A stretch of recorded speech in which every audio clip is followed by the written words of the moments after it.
இதுக்கு பேர் என்னடா? இதுக்கு என்ன பேர் வைப்பீங்க? இதுக்கு பேர் தான் மூடிக்கிட்டு ஆடுறதா? இல்லை, எங்கள் ஊரில் இதுக்கு பேர் தான் கவர்ச்சின்னு சொல்லுவாங்க. உங்கள் ஊரில் இதெல்லாம் மூடிக்கிட்டு ஆடுறது போல இருக்கு. உட்காந்து பார்க்கறது கேவலமாக இல்லை? இவ்வளோ கேவலமாக இது பண்ணுவீங்க? இதை யாரா உட்காந்து பார்ப்பா? குடும்பத்தில் உள்ளவங்க பார்க்குற மாதிரியா போட்டிருக்கீங்க? மீட்டிங் போகிறோம், மூஞ்சுங்களை பாரு, மூஞ்சுங்களை.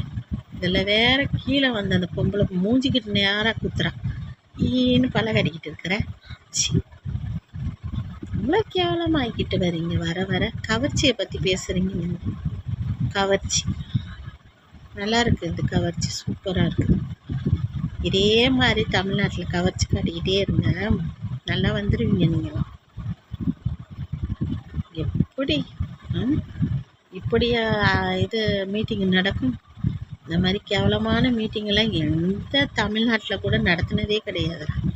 நீங்கள் சொல்கிற அண்ணா, அறிஞர், பேரறிஞர், இந்த யார் இது பெரியார், இவங்க கூட இந்த மாதிரி கவர்ச்சி மீட்டிங்லாம் பண்ணதே இல்லை. நீங்கள் வச்சுருக்கீங்க பாரு மீட்டிங், கவர்ச்சி மீட்டிங். இதுதான் கவர்ச்சி, இதான் மூடிக்கிட்டு ஆடுற கவர்ச்சி.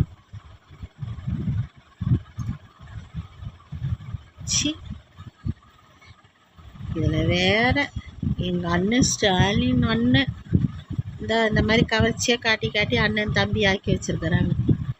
ஆனால் ரொம்ப நாளாக எனக்கு சந்தேகம் இருந்துச்சு.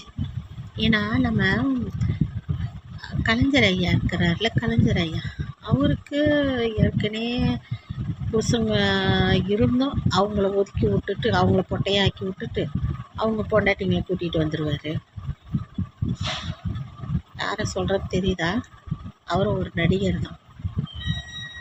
அந்த மாதிரி நடிகர் பொண்டாட்டிங்களாம் கூட்டிகிட்டு வந்துடுவார்.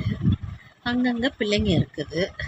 அவருக்கும் எனக்கு தெரிஞ்ச வரையும் 3 பொண்டாட்டியோ 4 பொண்டாட்டியோ. நம்ம அண்ணன் ஸ்டாலின் ஐயா அவர் எனக்கு தெரிஞ்சு அந்த பாத்திமா பிபியா செய்தி வாசிக்கிறோம், அவங்கள ஒரு வழி பண்ணாருன்னு கேள்விப்பட்டேன். நாங்களாம் சின்ன பிள்ளைங்களா தெரியல. அப்போது ரொம்ப அராஜகம்லாம் பண்ணுவாராம்.